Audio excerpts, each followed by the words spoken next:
Let's switch gears now. Let's talk weather for the weekend. Our chief meteorologist, Jeremy Legoo, is here now, and it sounds like, what, be ready for anything? Yes. That's spring. Snow, sun, Yes. rain, whatever. Let me do a prediction here. Okay. Just wait, and when it hits, that's what you can expect. Thanks, that's really helpful. Man, wise words from Chief Meteorologist Jeremy Legoo. All right, let me explain why. This is one where it's not just me trying to pull out another meteorological cop-out. It's exactly this. Can we stay on this for a second? Just for a second. Sunshine, a little bit of wind.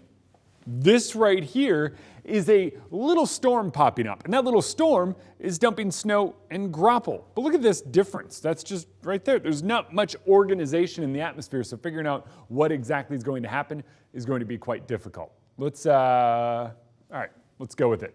Here we go. Weather headlines: scattered showers continue, snow and graupel, but why?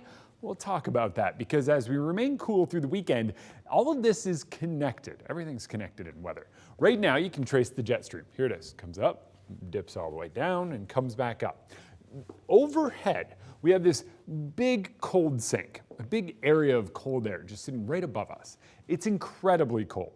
That not only keeps us a little bit cooler, but when we get these showers developing, it really plays a role in what we wind up seeing here on the ground. It's so cold that you're pulling down some of that cold, and everything falling is either ice or snow, and that's exactly what we wind up seeing here on the ground.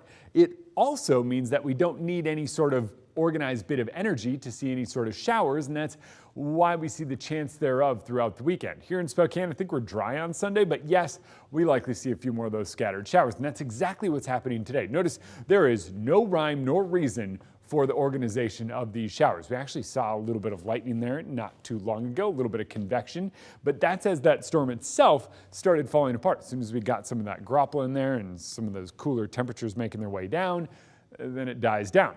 Notice it's more widespread in the afternoon than it was earlier in the day. That remains the case throughout the weekend as well, and the reason for that is going to be the diurnal heating. Basically, we have the cold air overhead, we heat up the ground down below, and all of that moisture wants to rise. Once it rises, it then forms clouds, then storms, and that's what we wind up seeing. So overnight, they die down.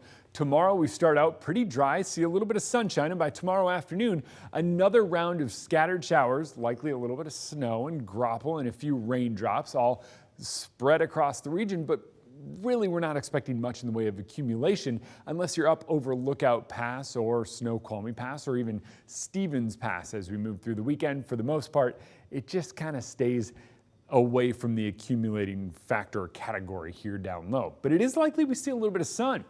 Scattered showers, most of those in the afternoon tomorrow for us, mostly cloudy on Sunday, and then next week, we start to see the clouds break. And by the middle of next week, we're talking sunshine and temps in the mid-50s. That is going to feel a lot like spring. Oh, we are ready for that, aren't we? Yeah, look at that. Bring it on.